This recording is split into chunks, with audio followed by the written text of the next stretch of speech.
কিন্তু খাবার খেতে হবে তাই ডেকে তোলে বউকে। প্রিয়তা ঢুলতে ঢুলতে উঠে বসে। সাদনান মগে করে পানি আনে, মিনি তাওয়াল ভিজিয়ে বউয়ের হাত মুখ মুছিয়ে দেয়। সকালে অজু করার সময় ফ্রেশ হওয়ার ফলে এখন আর বেশি কিছু করতে হয় না। প্রিয়তাকে খাইয়ে দিয়ে মাত্র সাদনান খেতে বসেছে, তখনই দরজায় টোকা পড়ে। সাদনান ভ্রু কুঁচকাল।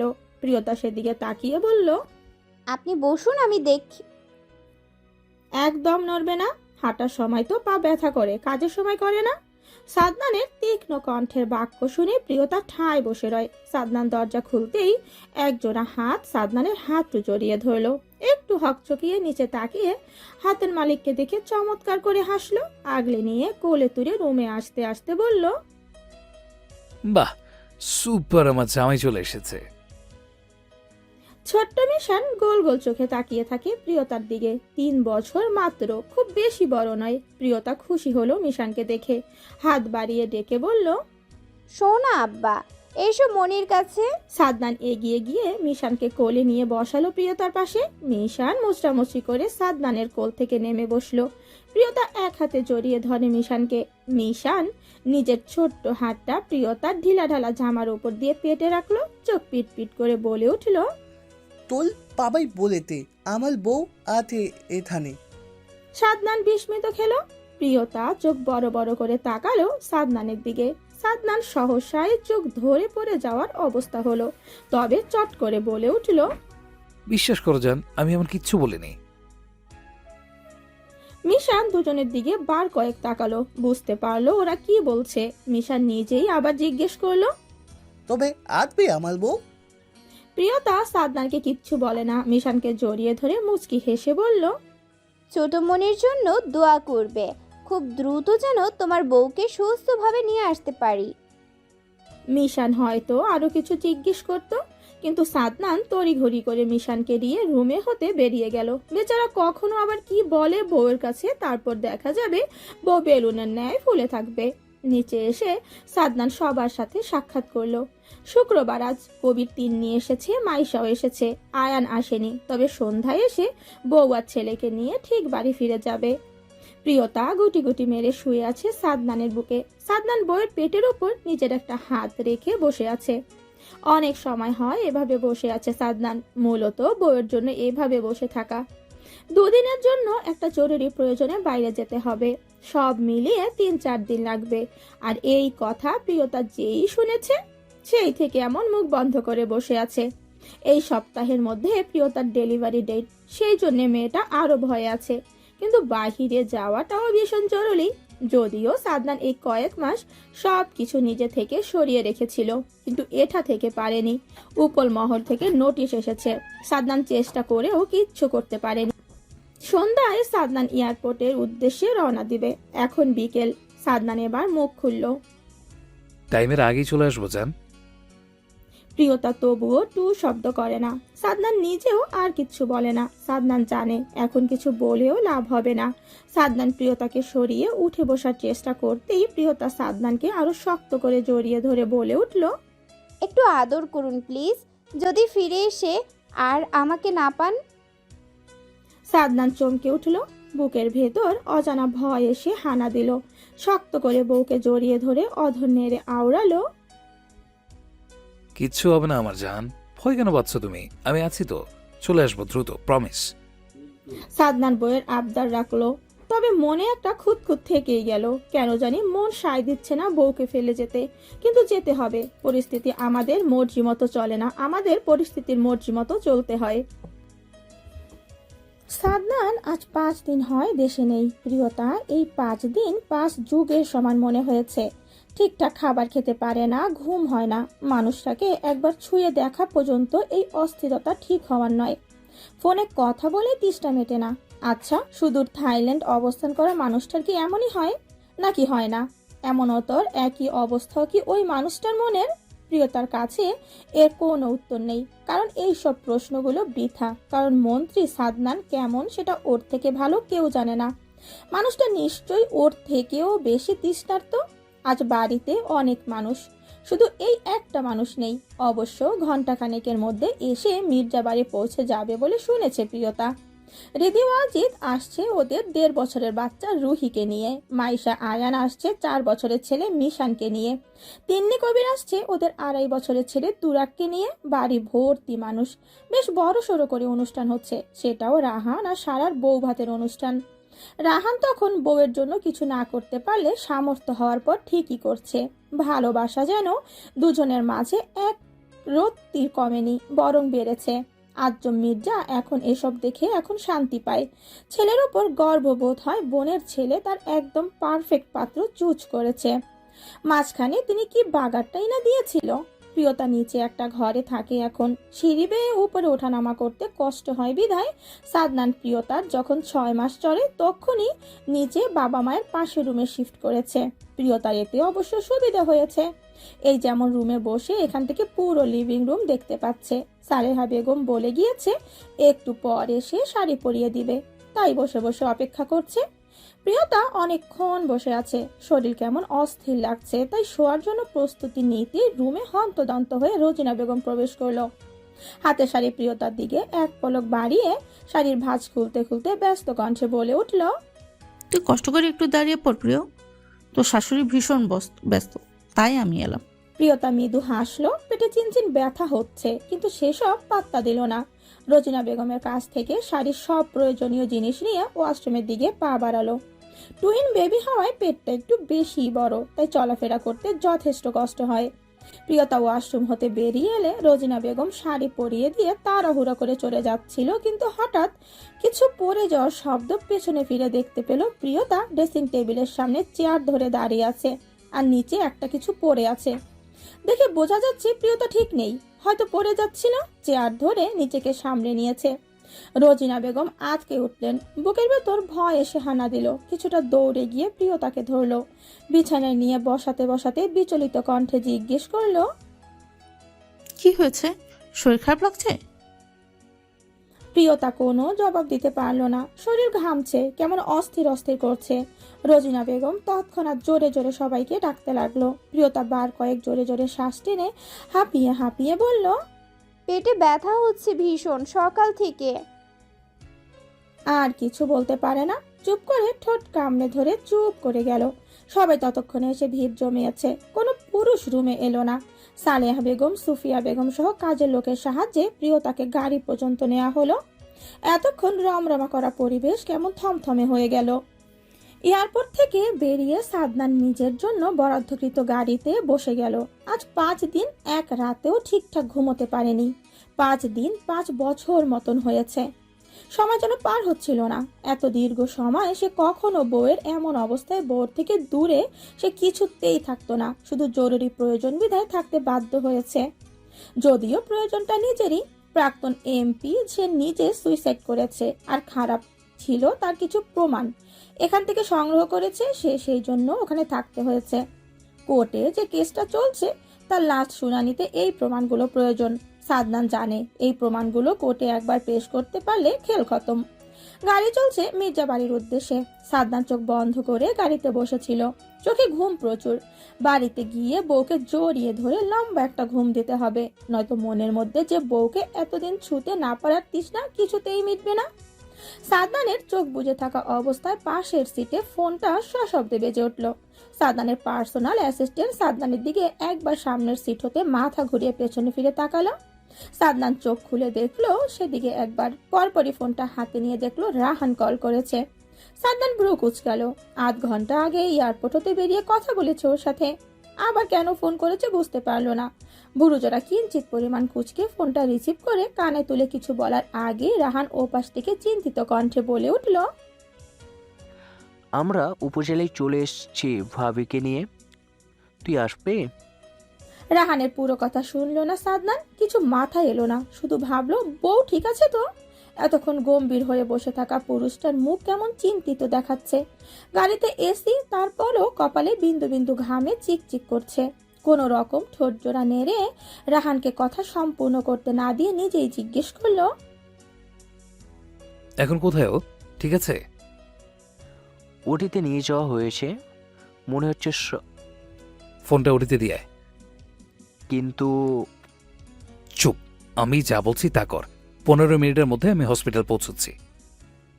রাহান সাদনানের এক ধমাকে চুপ হয়ে গেল। ডক্টর তসলিমা রাউন্ড শেষ হয়েছে, ওটিতে যাচ্ছিল। রাহান ওনাকে ডেকে সাদনানের কথা জানালো। ডক্টর তাসলিমা বারণ করলো না। একজন আয়াত হাতে ফোনটা ভিডিও কলে দিয়ে বাহিরে দাঁড়িয়ে রইল রায়হান। সবাই দাঁড়িয়ে আছে সেখানে, আর মন্ত্রী সাদনানের পাগলামির খবরও পেয়ে গেল। জানে মেরে দেব, এভাবেই থাকবে ফোন। চান চান আমি আছি তো, ভয় পাওয়ার কিচ্ছু নেই। সাদনানের বাজখাই কণ্ঠে সবাই চুপসে গেল। মনে হচ্ছে গাড়িতে নয়, সে হসপিটালে রয়েছে, আর এক্ষুনি হাতের নাগালে পেলে সবাইকে চিবিয়ে খেত। চোয়াল শক্ত কিন্তু অস্থির। একটু পরপরই বউকে এটা সেটা বলে যাচ্ছে লাগাতার। আর হঠাৎ রেগে যাওয়ার কারণ হচ্ছে একজন অ্যানেস্থেসিয়া। তিনি সাদনানকে ঠিক চিনতে পারেনি, আর সেই জন্যই রোগীকে অজ্ঞান হওয়ার ইঞ্জেকশন দেওয়ার পর তিনি কল কাটার কথা বলেছেন। এতেই সাদনান রেগে বোম। আয়া ফোন সেভাবেই ধরে স্থির হয়ে দাঁড়িয়ে রইল। ডক্টর তাসলিমা আর কিছু বলতে পারলো না। প্রিয়তা ব্যথায় ছটফট করছে। সাদনানের কথায় কাতর কণ্ঠে বলল, প্লিজ আপনি শান্ত হন আর কলটা রাখুন।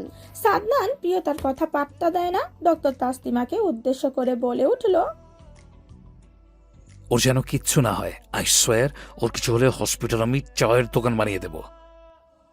হুমকিটা ছিল বড়ই অদ্ভুত। হয়তো পরিস্থিতি স্বাভাবিক হলে এতক্ষণে এখানে হাসির বন্যা বয়ে যেত, কিন্তু পরিস্থিতি ভিন্ন হওয়ায় এই হুমকিটা সবার কাছে ভয়ঙ্কর মনে হলো। এর মধ্যে বাইরে কিছুটা শোরগোলেরও আওয়াজ শোনা গেল। প্রিয়তা নিভু নিভু চোখে একবার মাথাটা কাত করে আয়ার হাতের ফোনের তার দিকে তাকালো। ওই তো সফেদা রঙের পাঞ্জাবি গায়ে উস্কো খুস্কো চুল সহ অস্থির আর চিন্তিত মানুষটা নজরে এলো। হসপিটালে পৌঁছে গেছে, এই মুহূর্তে ওটির বাহিরে অবস্থান করছে। প্রিয়তার ব্যথিত শরীরটা চাইতেই ঠোঁটের কোণায় হাসি খেলে গেল, আর সেই সাথে চোখ জোড়াও বন্ধ হয়ে এলো। সাদনান বসে আছে বউর পাশে একটা টুলে। অনেকক্ষণ হয় প্রিয়তাকে কেবিনে নেওয়া হয়েছে। জ্ঞান ফিরতে একটু সময় লাগবে জানিয়েছে ডক্টর, তবে সন্ধ্যার আগেই ফিরতে পারে এরকমটাও আশ্বাস দিয়েছে। শরীর বেশ দুর্বল। রক্ত দিতে হয়েছে 2 ব্যাগ। রক্ত লাগবে সেটা ডক্টর আগে থেকেই জানিয়ে রেখেছিল, সেই জন্য কোনো ঝামেলা হয়নি। 1 ব্যাগ আয়ান দিয়েছে। আয়না নিজেও দিতে চেয়েছিল, কিন্তু আয়নার শরীরের কন্ডিশন ভালো না। কয়েক মাস আগেই একটা বাচ্চা নষ্ট হয়ে গিয়েছে, যার জন্য আয়নার অবস্থা তখন খারাপ ছিল। কিন্তু ব্যাগ রক্ত লেগেছে, 3 ব্যাগ রক্ত লেগেছিল। এখনো পুরোপুরি সুস্থ হয়নি, তাই রক্ত দিতে চাইলে কেউ রাজি হয়নি। কবিরের থেকে নিয়েছে আরো 1 ব্যাগ। যদিও কবির কাউকে বলেনি, কবির নিজ ইচ্ছে দিয়েছে। যতই হোক প্রথম অনুভূতি। কোনোদিন কোনো মেয়ের আশেপাশে ঘেঁষেনি। মা ছিল না বিধায় বাবাকে বেশ মানত। বাবার কষ্ট হবে এমন কিছু কবির কখনো করতে চায়নি। যখন প্রিয়তার সাথে বিয়ের কথা হলো, তাই কবির কোন রূপ ভাবনা চিন্তা করলো না। বাবার ওপর বরাবরই বিশ্বাস করে সম্মান করত বাবার সব ডিসিশনকে। তাই বিয়ের কথাবার্তা চলাকালীন সময় কবিরের প্রিয়তার প্রতি একটা অনুভূতি ছিল। যদিও কবির প্রিয়তাকে দেখেনি, তবে সব জল্পনা কল্পনা প্রিয়তাকে ঘিরেই শুরু হয়েছিল। কিন্তু এখন সেসব কিছুই নেই। এখন সব বউয়ের আর নিজের একমাত্র ছেলে তুরাগের জন্য। সন্ধ্যা প্রায় হয়ে আসছে। হসপিটালে সাদনান ছাড়াও প্রিয়তার মা, সাদনানের মা আর আয়ান রয়েছে, আর বাকিরা সবাই বেবি দেখে চলে গিয়েছে। বাড়িতে এত বড় একটা অনুষ্ঠান, তাই ওখানে থাকাটা জরুরি। কিন্তু সবাই রাতে আসবে জানিয়েছে, কিন্তু সাদনান বারণ করেছে। বউ সে সকালেই বাড়ি নিয়ে যাবে, কিন্তু ডক্টর তাসলিমা বুঝিয়ে সুজিয়ে 3 দিন থেকে যাওয়ার কথা বলেছে, নয়তো সমস্যা হতে পারে।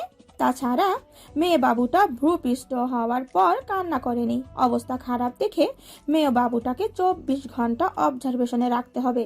সাদনান সেই থেকে রেগে আছে, কিন্তু সব দিক ভেবে 3 দিন থেকে যাওয়ার জন্য রাজি হয়েছে। তার জন্য আলাদা কেবিন বরাদ্দ করা হয়েছে, কিন্তু সে ওই কেবিনের আশেপাশেও যায়নি। বউকে কেবিনে দেওয়ার পর সেই যে এখানে এসে বসে, এখনো এখানেই বসে আছে। সালেহা বেগম আর মিতা সওদাগর ওই কেবিনে রয়েছে বর্তমানে, আর ছেলে বাবুটা ওনাদের সাথে রয়েছে। মেয়ে বাবুটা কাল সকালে মায়ের সাথে দেয়া হবে। সাদনান এসবই ভাবছিল, কিন্তু হঠাৎ শুনতে পেল কেবিনে কেউ নক করছে। সাদনান গম্ভীর কণ্ঠে জিজ্ঞেস করলো, কে? সালেহা বেগম দরজা ঠেলে ভিতরে প্রবেশ করলো। সাদনান মাকে দেখে চিন্তিত কণ্ঠে জিজ্ঞেস করলো, বাবু কোথায়? ঠিক আছে ও? হ্যাঁ ঠিক আছে, মনে হয় পেটের ক্ষুধায় কান্না করছে, কিন্তু ওর তো এখন জ্ঞান ফিরেনি। সাদনান প্রিয়তার দিকে তাকালো। সালেহা বেগম ক্লান্তিতে নুয়ে থাকা ছেলের দিকে তাকিয়ে মলিন মুখে, সফেদ রঙের পাঞ্জাবিটা কুঁচকে আছে। সবসময় ফিটফাট পরিপাটি হয়ে থাকা ছেলে আর আজ কত এলোমেলো। ছেলে মেয়েদের চিন্তা, বউয়ের চিন্তায় অস্থির। এখনো যেন তা ঠিক হয়নি। অবশ্য বউয়ের জ্ঞান ফিরলে ছেলে ওনার একদম ফিট হয়ে যাবে তা তিনি নিশ্চিত। তিনি কিছুটা এগিয়ে এসে বলল, আব্বা, তুমি গিয়ে ফ্রেশ হয়ে বাবুর কাছে বসো, আমি এখানে আছি। সাদনান মায়ের দিকে একবার তাকালো। টানা 17 ঘন্টা শরীরে একটা পোশাক জড়ানো, নাওয়া খাওয়া পর্যন্ত কিছুই করেনি। শরীর কেমন ম্যাজম্যাজ করছে। তাই ইচ্ছে না থাকা সত্ত্বেও বাধ্য হয়ে সালেহা বেগমের জোড়াজড়িতে কেবিন ছেড়ে বেরিয়ে গেল। সাদনানের অ্যাসিস্ট্যান্ট আগে থেকে সব ব্যবস্থা করে রেখেছিল। সাদনান কোনো রকম ফ্রেশ হয়ে বেরিয়ে ছেলের কাছে এলো। বাবুটা তখন ছোট, উল্টে একটু পরপরই পেটের খুঁতায় কান্না করছে। মিতা সদাগর কোলে নিয়ে রেখেছে। সাদনান বেরিয়ে এসে ছেলেকে দেখলো। কিছু সময় নীরব থেকে মিতা সদাগরকে উদ্দেশ্য করে বলল, মা, আপনি কিছু খেয়ে রেস্ট করুন, আমি ওকে ওর মায়ের কাছে নিয়ে যাচ্ছি। মিতা সদাগর কিছু বলতে গিয়েও বলে না। সেই বেলা 12টা বাজে আসছে। মাঝে শুধু পানি খেয়েছে, সুযোগ যে ছিল না খাওয়ার জন্য তেমন নয়। আসলে খাবার খাওয়ার মতো মনের অবস্থা ছিল না। যদিও এখনো নেই, মেয়েটার এখনো জ্ঞান ফিরেনি। তবে ভাবলেন ফ্রেশ হয়ে মেয়ের কাছে যাবে। সাদনান ছেলেকে নিজের কোলে নিল। মিতা সদাগর অবশ্য বারণ করলো, কিন্তু সাদনান পারবে বলে আশ্বাস দিয়ে কেবিন ছেড়ে বেরিয়ে এলো। আয়ান তখন কেবিনে ঢুকতেই যাচ্ছিল, কিন্তু সাদনানকে বেরিয়ে আসতে দেখে এগিয়ে এসে বলল, তুমি কিছু খেয়ে নিলে ভালো হতো না? এখন না। ছেলের গায়ে বেবি টাওয়ালটা ভালো করে জড়িয়ে নিতে নিতে কথাটা বলেই সাদনান পাশের কেবিনে ঢুকে গেল। আয়ান তাকিয়ে রইল সেদিকে। বোনকে এসে ভীষণ ভালোবাসে। সবসময় চাইতো বোনের জীবনে এমন কেউ আসুক যাতে করে তাদের থেকেও বেশি ভালোবাসে তার বোনকে। সত্যি আসছে। সাদনান ছেলেকে নিয়ে বসে আছে। সালেহা বেগম একটু আগে পাশের কেবিনে গিয়েছে। প্রিয়তার জ্ঞান ফিরেছে মিনিট 5 হবে। ডক্টর চেক আপ করে বলেছে গরম খাবার খাইয়ে তারপর বেবিকে ফিডিং করাতে। মিতা সদাগর মেয়েকে ফ্রেশ করিয়ে খাবার খাইয়ে বেশ কিছুক্ষণ পর চলে এলো। সাদনান পুরোটা সময় ছেলেকে কোলে নিয়ে হাঁটাহাঁটি করলো। কিছুক্ষণ সময় আবার দূরে সোফায় বসে গম্ভীর হয়ে বসে রইল। কিন্তু শাশুড়ি যাওয়ার সাথে সাথে বউয়ের পাশে এসে ছেলেকে শুইয়ে দিয়ে নিজে আগে বউয়ের কপালে ভালোবাসার পরশ দিল। প্রিয়তা চোখ বন্ধ করতেই চোখ দিয়ে এক ফোঁটা জল গড়িয়ে পড়ল। ফুফিয়া বলে উঠল, আমার মেয়ে। সাদনানের বুকের ভেতর ধকধক করতে লাগলো। মেয়ের জন্য সে নিজেও পাগল প্রায়। কত শখ ছিল মেয়ে আসার পরপরই সে আগে মেয়েকে কোলে নেবে, আদর করবে, নিজের দুইটা অস্তিত্ব, দুইটা প্রাণ একসাথে ছুঁয়ে দেখবে। কিন্তু ভাগ্য সহায় হলো না। কিন্তু নিজের ভেতর চলতে থাকা তীব্র যন্ত্রণা চেপে রেখে বউয়ের কপালে ফের ওষ্ঠদয় ছুঁয়ে দিয়ে আলগোছে জড়িয়ে ধরে নিল। মাথায় পরপরই কয়েকবার অধরে স্পর্শ করে মোলায়েম কণ্ঠে জানালো, আছে জান, সকালে আমরা ওকে আমাদের কাছে নিয়ে আসবো। কেন এমন হলো? ওর কষ্ট হচ্ছে। সাদনান প্রিয়তাকে ছেড়ে দিয়ে ছেলেকে কোলে তুলে নিয়ে বলল, কখন থেকে কান্না করছে? প্রিয়তা বসে থেকে ছেলেকে কোলে নিতে চাইলো, কিন্তু সাদনান দিল না। নিজের হাতের ভাঁজে রেখে এগিয়ে দিয়ে বলল, তুমি মাথায় ধরো, শুধু কোলে নিলে ব্যথা পাবে। প্রিয়তা লজ্জা পাচ্ছে, চোখ ঘুরালো এলোমেলো, মিনমিন করে বলল, মাকে ডেকে দিন না। কেন? সোজা সাপটা প্রশ্নে প্রিয়তা অপ্রস্তুত হলো। সাদনান বুঝতে পারলো বউ তার লজ্জা পাচ্ছে, তাই মুখ গম্ভীর ভাব রেখে ফের শুধালো, মা হয়তো রেস্ট করছে, তুমি একা পারবে না, আমি সাহায্য করছি। সত্যি প্রিয়তা একা পারবে না, তাই বাধ্য হয়ে সাদনানের হাতে রেখে বাবুকে ফিডিং করালো। চোখ বন্ধ করে বাবুটা কিছু সময় ব্যবধানে ঘুমিয়ে গেল। সাদনান ছেলেকে পাশের দোলনায় শুয়ে দিয়ে দরজা বন্ধ করে এসে বউয়ের পাশে শুয়ে পড়ল। এক হাতে আলগোছে বউকে ঝরিয়ে রাখে, তবে বউয়ের যেন অসুবিধা না হয় সেদিকে খেয়াল রাখলো। বেডটা যথেষ্ট বড়, কিন্তু প্রিয়তা নড়াচড়া করে সরতে পারছে না। সাদনান জড়িয়ে রেখেছে বিধায়। সাদনান চোখ বন্ধ করে বউয়ের নড়াচড়া টের পেয়ে চোখ বন্ধরত অবস্থায় বলে উঠল, জান, নড়ে না, ভীষণ ক্লান্ত আমি, একটু ঘুমাতে দাও, অনেকদিন হয়ে শান্তিতে একটু ঘুমোতে পারি না। সাদনান ঘুমিয়ে পড়েছে। প্রিয়তা সেদিকে তাকিয়ে আছে। পুরুষটার গায়ে গাঢ় নীল রঙের টি শার্ট, সবসময় পরিপাটি করে গুছিয়ে রাখা কুচকুচে কালো অল্প স্বল্প ভেজা চুলগুলো ভ্রুজোড়ার উপর এসে পৌঁছেছে। চোখের লম্বা ঘন পাপড়িগুলো চোখ বন্ধ থাকা দরুন দেখতে লাগছে। সরু নাকটা নিচে সব সময় খবরদারি করতে থাকা চিকন পাতলা অধরজোড়া আপাতত বন্ধ আছে। প্রিয়তা পাশের দোলনায় বার কয়েক তাকিয়ে কিছু সময় লাগিয়ে সব পর্যবেক্ষণ করলো। তারপর নিজের হাতটা সাদনানের গালে রাখলো। সাদনান প্রিয়তার চেয়ে একটু বেশি ফর্সা, কিন্তু ছেলে যেন বাবার কার্বন কপি হলে গায়ের রংটা মায়ের মতো হবে বলে প্রিয়তার মনে হচ্ছে। প্রিয়তার হাতের স্পর্শে সাদনান নড়ে চড়ে প্রিয়তার হাতটা টেনে ধরে জড়িয়ে নিল বুকে। একবার পিটপিট করে তাকিয়ে চোখ বন্ধ করে ঘুম ঝরানো কণ্ঠে বলল, আমার জান, এত দেখো না, নিজেকে সামলাতে পারলেও আমাকে কিন্তু পারবে না। আর আমি এখন বেসামাল হতে চাইছি না। প্রিয়তা দীর্ঘশ্বাস ছাড়ে। ঘুমিয়ে গিয়েও শান্তি দিচ্ছে না অদ্ভুত লোক। না বা কাঁদে না, মা চলে আসবে। কিসের কি মেয়ে তার ঠাস ঠাস করে গলা ফাটিয়ে কেঁদে চলেছে। সাদনান অনেকক্ষণ ধরে চেষ্টা করে ও লাভের লাভ কিছুই হচ্ছে না। সাদনানের এবার নিজেকে বড্ড অসহায় লাগলো। প্রথমে কাঁদেনি বলে কত কি করতে হলো, আর এখন বেশি কাঁদার জন্য মনে হচ্ছে ডক্টর দেখাতে হবে। প্রিয়তা এখন নিচে আছে, ছেলে বাবুটার সারার কাছে রয়েছে। প্রিয়তার শরীর ভীষণ দুর্বল। যদি প্রিয়তার মতে সে সুস্থ, কিন্তু সাদনান কিছুতেই তা মানতে রাজি নয়। প্রিয়তাকে কিছু করতে হয় না। শাশুড়ি, চাচি শাশুড়ি, ফুপি শাশুড়ি সবাই যেন শাশুড়ি নয় মায়ের মতো আগলে সেবা যত্ন করছে। যদিও আগে প্রিয়তাকে এ বাড়ির বউ কম মেয়ের মতোই দেখেছে, কিন্তু এখন সবকিছু যেন দ্বিগুণ হচ্ছে। কত আদর যত্ন ভালোবাসে সবাই। আর এখন তো আম্বিয়া মির্জাও আহ্লাদে আটখানা হয়ে পড়েছে। হবেই বা না কেন? নাতির ঘর আলো করে দুইটা জীবন্ত পুতুল এনে দিয়েছে যে। নাতির জীবন পূর্ণ হয়েছে, এতেই তিনি প্রচুর খুশি। এখন প্রায় বেলা 12টা বাজে। প্রিয়তাকে খবর পাঠানো হয়ে গিয়েছে, নিশ্চয়ই কিছুক্ষণের মধ্যে চলে আসবে। তাছাড়া বাড়িতে কত বড় অনুষ্ঠান, ছেলে মেয়ের আকিকা দিয়ে নাম রাখবে আজ। অবশ্যই আরো আগেই রাখতো, কিন্তু প্রিয়তা অসুস্থ বিধায় এতদিন এসে রাখছে। সাদনান মেয়ের দিকে কতক্ষণ চুপচাপ তাকিয়ে থেকে রুম হতে বেরিয়ে যাওয়ার জন্য উদ্যত হতেই প্রিয়তা রুমে প্রবেশ করলো। গায়ের ওড়না সোফায় রাখে। সাদনান এগিয়ে এসে প্রিয়তার বরাবর দাঁড়িয়ে দাঁতে দাঁত চেপে বলে উঠল, বারণ করেছিলাম নিচে না যাওয়ার জন্য। বাবু কখন থেকে কান্না করছে? প্রিয়তা মেয়েকে কোলে নিতে নিতে সাদনানের কথাকে সম্পূর্ণ এড়িয়ে বলল, সবাই চলে এসেছে, আপনি আগে গোসল করে রেডি হয়ে নিন। মা বলেছে একটু পর এসে ওদের শরীর মুছিয়ে দিবে। সাদনান কিছু সময় বইয়ের মুখ পানে তাকিয়ে রইল। আগের মতো আর হ্যাংলা পাতলা নেই সাদনানের ছোট্ট জান। এখন অনেকটাই শরীরের পরিবর্তন এসেছে। সাদনানকে নিজের থেকে তাকিয়ে থাকতে দেখে প্রিয়তা ভ্রু কুচকে তাকালো। সাদনান মুচকি হাসলো, তারপর ঝুঁকে বইয়ের ফোলা ফোলা গালে টুপটাপ কয়েকবার চুমু খেয়ে পাশ থেকে তাওয়াল নিয়ে ওয়াশরুমে চলে গেল। প্রিয়তা ফ্যাল ফ্যাল করে সাদনানের যাওয়ার পানে তাকিয়ে রইল। কিছু সময় পর মুচকি হেসে মেয়ের দিকে তাকিয়ে দেখলো মেয়ে ওর মুখের দিকে তাকিয়ে আছে। প্রিয়তা থতমত খেলো। মেয়ের মুখে হতে আঙুল বের করে বিড়বিড় করে বলে উঠল, বাপ কা বেটি, বাপ কাহানি করবে আর মেয়ে সেসব দর্শক হয়ে এনজয় করবে। পুরো বাড়ি রমরমা পরিবেশ। রিধি ও আজিদ ছাড়া সবাই উপস্থিত রয়েছে আজ।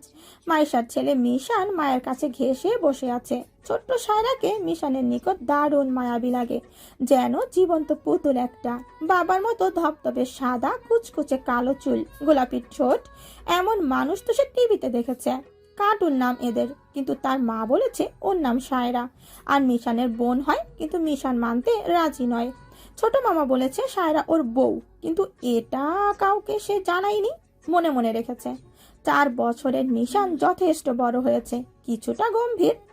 রাত প্রায় অনেকটা হয়েছে। খাবার শেষ হতে অনেক সময় বাকি। সবাই খাওয়ার পর বাড়ির মহিলারা খেতে বসেছে। যদিও প্রিয়তাকে খাবার খেয়ে নেওয়ার জন্য অনেকবার সবাই বলেছে, কিন্তু খায়নি প্রিয়তা। সাদনান ছেলেকে নিয়ে উপরে রুমে চলে গিয়েছে। আগে খেয়ে নিয়েছে, সেই জন্য সায়রাকে কোলে নিয়ে বসে আছে। প্রিয়তা খাবার শেষ করে সায়রা ঘুমিয়ে পড়ল। প্রিয়তা মেয়েকে নিয়ে উপরের রুমের উদ্দেশ্যে পা বাড়ালো। সাদনান মাত্রই ছেলেকে দোলনায় শুইয়ে বিছানা ঠিকঠাক করছিল, আর তখনই প্রিয়তা রুমে এলো। মেয়েকে দোলনায় শুইয়ে দেওয়ার জন্য এগিয়ে যেতে সাদনান বলে উঠল, ওকে বিছানায় দাও। প্রিয়তা কোনো প্রতি উত্তর করে না। মেয়েকে ও দোলনায় রেখে কাবার থেকে রাতের পোশাক নিয়ে ওয়াশরুমে চলে গেল। সাদ্দান ভ্রু কুচকে তাকিয়ে রইল সেদিকে। হঠাৎ আজ হলো কি? সবসময় মেয়েকে বিছানায় রাখে, মেয়ের প্রতি যেন প্রিয়তার ভালোবাসা একটু বেশি। হয়তো মেয়ে তার এ কদিনে অনেকটা কষ্ট পৃথিবীতে আসার পর পেয়েছে, সেজন্য মেয়েকে যতটা পারে নিজের সাথে সাথে রাখে। যদিও ছেলেকেও সে একই নজরে দেখে, তবে রাতে মেয়েকে সে নিজের সাথে বিছানায় রাখে। আর আজ হঠাৎ দোলনায়। সাদনান বেশি কিছু না ভেবে দরজা বন্ধ করে এলো। ঘড়ির দিকে তাকিয়ে দেখলো রাত বাজে 12টার বেশি। প্রিয়তা রাতের ঔষধ আছে, সেগুলো বের করে নিয়ে সোফায় বসতেই প্রিয়তা ওয়াশরুম হতে বেরিয়ে এলো। গায়ে তার কালো একটা রং নাইটি। সাদ্দান ভ্রু কুচকালো। আজ অনেক দিন বাদে প্রিয়তা এগুলো পরলো। প্রেগনেন্সির সময় ঢিলে ডালা গেঞ্জি পরতো, কাল রাতেও তাই পরেছে। সাদনান মনে মনে বার কয়েক নিজেকে শাসিয়ে নিল। মাত্র তো 1 মাস হয়েছে সুস্থ হয়েছে মেয়েটা, যদিও পুরোপুরি সুস্থ এখনো হয়নি। যতটা সম্ভব বউকে এড়িয়ে যাওয়ার চেষ্টা করতে হবে। সাদনান চায় না ওর জন্য বউ তার কষ্ট পায়। এদিকে এসো, ওষুধ খেয়ে চুপচাপ ঘুমিয়ে পড়ো। আমি একটা জরুরি কল রয়েছে, সেটা শেষ করে আসছি। মিথ্যা বলছেন আপনি। আপনার অ্যাসিস্ট্যান্ট সন্ধ্যায় সব মিটিং টাইম ঠিক করে নিয়েছে। সাদনানের চোর ধরে পড়ে গেল। যেমন ভাব করে সাদনানের মুখভঙ্গি তখন তেমন ভাব করে রেখেছে। প্রিয়তা ততক্ষণে ঔষধ খেয়ে পানির গ্লাস সেন্টার টেবিলে রেখে আয়নার সামনে দাঁড়িয়ে নিজের চুল বেরনি করে নিল। হাত পায়ে রাতের কিছু প্রসাধনী ব্যবহার করতে লাগলো। সাদনানের পর্যায়ে এসে নিজেকে সামলাতে দায় হয়ে পড়লো। আস্তে করে ঢোক গিলে এগিয়ে গিয়ে বউকে পেছন থেকে জড়িয়ে ধরে উন্মুক্ত ঘাড়ে লম্বা সরু নাকটা ঘষতে লাগলো। প্রিয়তা এসবে পূর্ব অভিজ্ঞতা রয়েছে, কিন্তু আজ অনেকদিন পরে মানুষটার এমন স্পর্শে শরীর জুড়ে শিহরণ বয়ে গেল। চোখ বন্ধ করে ভালোবাসার মানুষটার স্পর্শগুলো অনুভব করতে লাগলো। প্রিয়তা চোখ বন্ধরত অবস্থায় বলে উঠল, ভালোবাসি মন্ত্রীমশাই। সাদনান বউয়ের সম্মতি পেয়ে আরো কিছুটা চেপে ধরলো বউকে নিজের সাথে। অতঃপর আস্তে আস্তে টুপটাপ বৃষ্টির ন্যায় চুমুতে চুমুতে ভরিয়ে দিল বউয়ের গাল গড়া ঘাড়ে। তারপর নিজের দিকে ফিরিয়ে বেশ কিছু সময় ধরে নিজের ওষ্ঠদয় দিয়ে বউয়ের ওষ্ঠদয় রাজত্ব চালালো। সময় নিয়ে ছেড়ে দিয়ে বউকে পাজাগুলো তুলে বিছানায় শুয়ে দিয়ে নিজের সম্পূর্ণ ভর প্রিয়তার ওপর ছেড়ে দিয়ে ঘোর লাগা কণ্ঠে বলে উঠল, সরি জান। তুমি তোরাকে কেন মেসেজ করেছো? বাবার প্রশ্নে মিশান আর চোখে একবার মফিজুল মির্জার কোলে বসে থাকা তুরাগের দিকে তাকালো। তুরাগ একদম চুপটি করে বসে আছে, চোখগুলো লাল হয়েছে। হাতের আঙুলে একটা ব্যান্ডেজ লাগানো, যেটায় সে একটু আগে কামড় দিয়েছে। সকাল সকাল ঘুম থেকে উঠে এসে সায়রাকে কোলে নিয়ে বসে থাকা সারার পাশে বসে ছোট্ট সায়রার হাত ধরে দেখে ভীষণ রাগ হলো, কিন্তু তখন কিছু করতে পারেনি। লিভিং রুমে সবাই ছিল বলে। আর যখন ব্রেকফাস্ট করে যে যার মতো চলে গেল, তখনই সুযোগ বুঝে তুরাগের আঙুল কামড়ে দিয়েছে। তুরাগ সে কি গলা ফাটিয়ে কেঁদে উঠেছিল, কিন্তু মিশান নিজের রাগ মিটিয়ে তবেই ছেড়েছিল। ততক্ষণে পুরো বাড়ির মানুষ একত্রিত হয়ে অবস্থা বুঝতে পেরে তুরাগের হাতে বরফ লাগালো। তিন্নি তো কেঁদে কুটে নাজেহাল অবস্থা করে ফেলেছে নিজের। এটা দেখে অবশ্যই মিশানের খারাপ লেগেছে, কারণ তিন্নি মিশানকে অনেক আদর করে। মিশান নিজেও তিন্নিকে অনেক ভালোবাসে। মিশান তখন সব খারাপ লাগা পেছনে ঠেলে যখন পালানোর ধান্দার কারণ সে বুঝতে পেরেছিল কপালে আজ শনি রবি সম আছে, কিন্তু পালানোর আগে আয়ান কোথা থেকে এসে ছেলেকে ধরে টেনে নিয়ে গেল সবার মাঝে।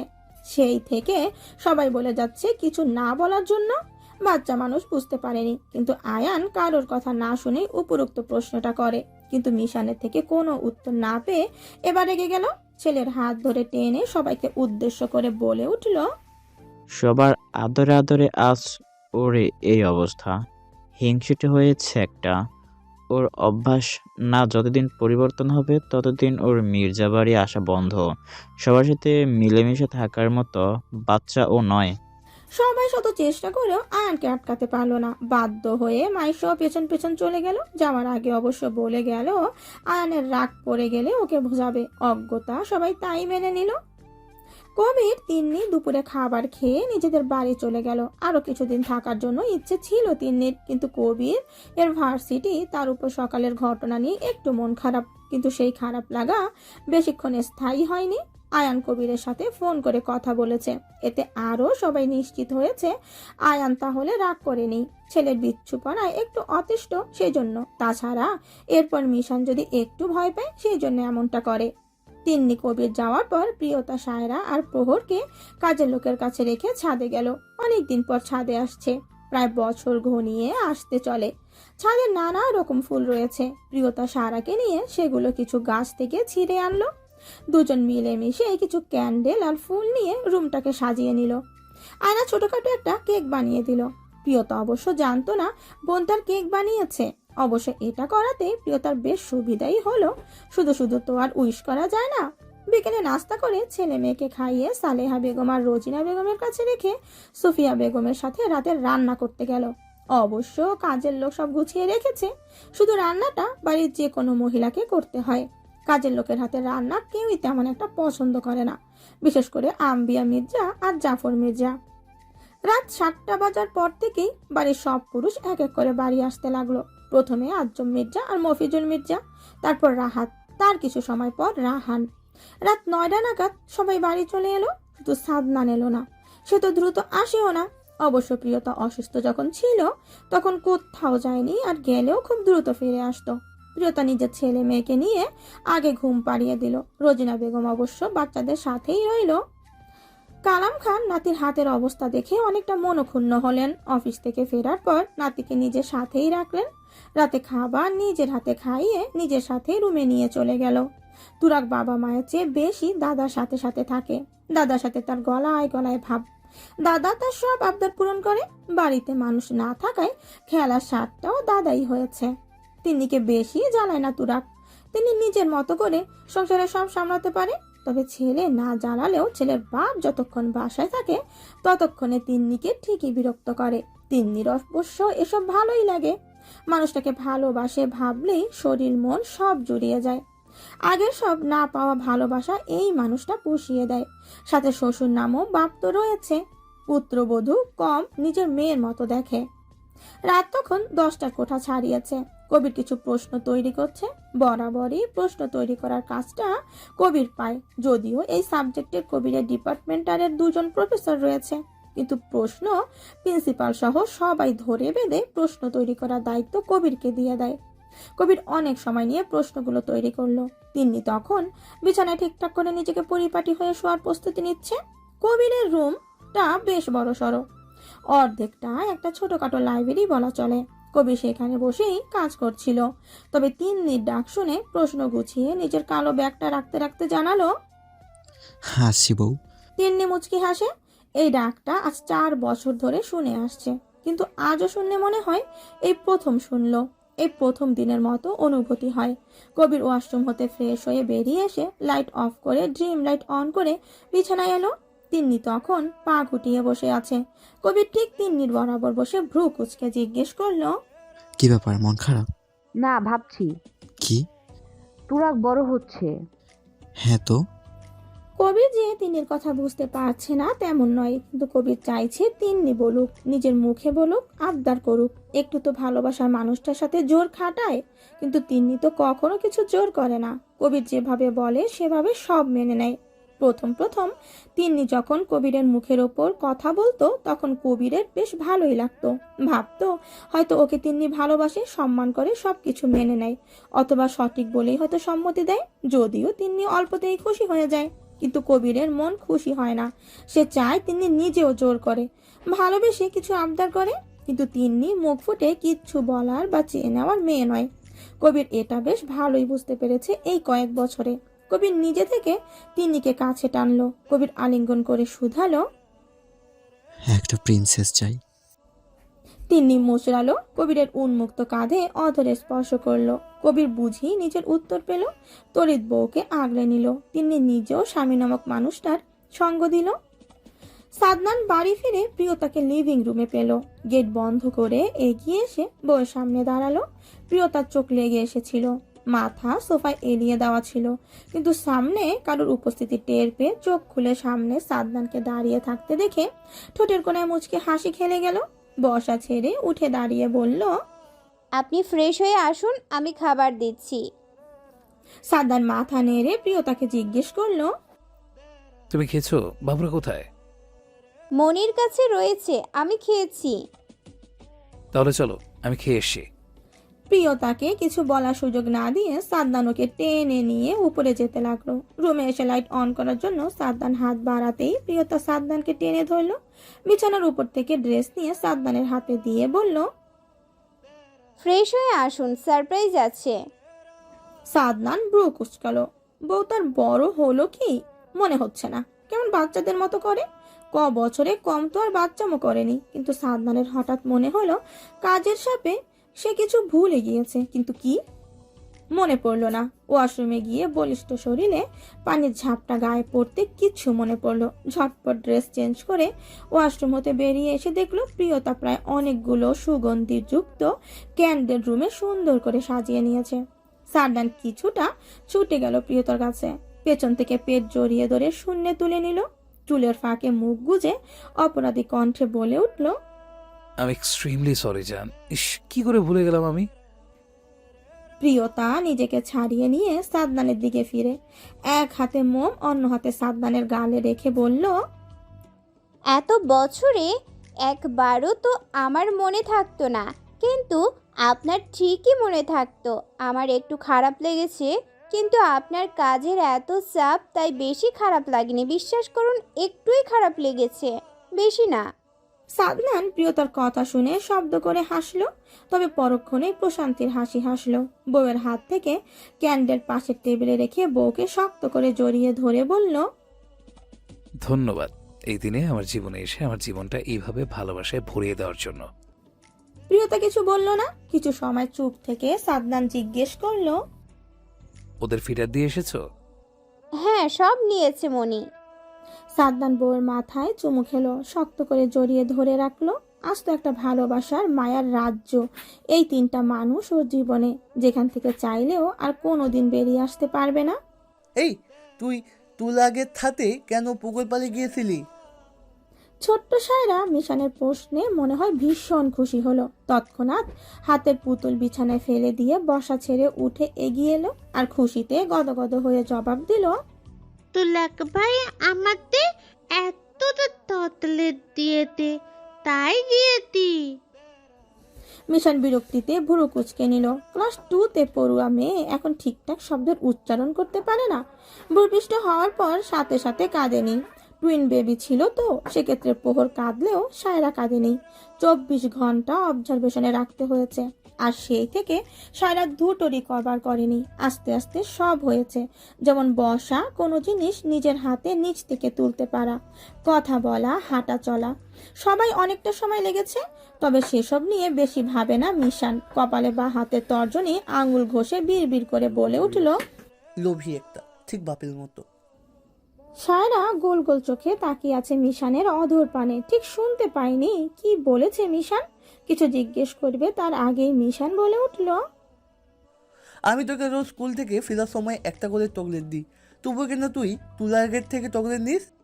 তুমি তো এতটা দাও, আর একটা তুলাক ভাইয়া দেয়, দুটা হয়। সায়রা জবাবে এবার মিশান চটে গেল। সায়রা চুলের ঝুঁটি টেনে ধরলো। সায়রা আকস্মিক আক্রমণে হক চকালো। কি হচ্ছে বুঝতে পেরে ফুপিয়ে ওঠে। মিশানের খেয়াল এলো রাগের মাথায় একটু বেশি বাড়াবাড়ি করে ফেলেছে, তাই ঝুঁটি ছেড়ে দিতে দিতে ধমকের স্বরে বলল, এই চুপ, একদম কোনো সাউন্ড করবি না। সায়রা চোখ ডানে পিটপিট করে মিশানের দিকে তাকিয়ে থাকে। মিশান নিজের মাথার পেছনে এক হাত রেখে আরেক হাত কোমরে রেখে আবারও বিড়বিড় করে বলতে লাগলো, তোর বাপের পয়সার অভাব যে তুই মানুষের থেকে চকলেট নিস, বেয়াদব কোথাকার। পরপরই সায়রার দিকে তীক্ষ্ণ দৃষ্টিতে তাকালো। সায়রা সঙ্গে সঙ্গে মাথা নিচু করে নিল। মিজান বুঝতে পারে সায়রা ওকে ভয় পেয়েছে। অবশ্য পাওয়ারই কথা, যা ব্যবহার করছে। না করে কি তা করতো? যখন শুনেছে সায়রা তুরাগের সাথে স্কুল থেকে ফেরার সময় পুকুর পাড়ে গিয়েছে, তখনই রাগ হয়। তবে তখন কিছু করতে পারেনি, তার অবশ্য কারণ রয়েছে। আজ মিশানের 14তম জন্মদিন, আর সেই উপলক্ষে ছোটখাটো একটা অনুষ্ঠানের আয়োজন করেছে সওদাগর বাড়ির সবাই। গরিব অসহায় মানুষদের খাবার আর মসজিদে ইমামকে দিয়ে দোয়া পড়িয়েছে। সেই সাথে তাদের গ্রামের বড় মাদ্রাসাটার সব শিক্ষার্থীদের খাবার দিয়েছে। সেই জন্য মিশান সারাদিন বাবার আর দাদার সাথে ছিল। আর বিকেলে বাড়ি ফিরে প্রহরের কাছে এই খবর পাওয়া মাত্র মিশান রেগে আছে। এখন সন্ধ্যা, সবাই বসে আছে, আড্ডা দিচ্ছে, আর এই সুযোগে মিশান খোঁজ নিয়ে জানতে পেরেছে সায়রা উপরে আছে। তাই তো তৎক্ষণাৎ চুপি চুপি উপরে রুমে চলে আসছে। কিন্তু আজ কিছু বলতে না পারলে আর সুযোগ পাবে না, কারণ মিশান কাল হোস্টেলে চলে যাবে আর সায়রা মির্জা বাড়ি দেখা যদি স্কুলে হবে, কিন্তু বেশি কিছু তখন বলার সময় হয় না। মিশান শায়লার একটা পুতুল হাতে নিল, শায়লার কাছে এগিয়ে এসে সেটা চুলগুলো এলোমেলো করতে করতে বলল, এখন থেকে আমি তোকে রোজ 2টা চকলেট দেবো, কিন্তু তার জন্য শর্ত মানতে হবে তোকে। রাজি? শায়রা চোখ চিকচিক করতে গিয়েও করে না। কি শর্ত দেবে মিশান ভাই? মানুষটা বেশি সুবিধার না, তাই আগে থেকে সব ক্লিয়ার করে নিতে হবে। শর্ত মানার মতো হলে তবে রাজি হবে। ব্রুকুচকে কোমরে 2 হাত রেখে জানালো, বলো, বেতি তোর হলে পারবো না।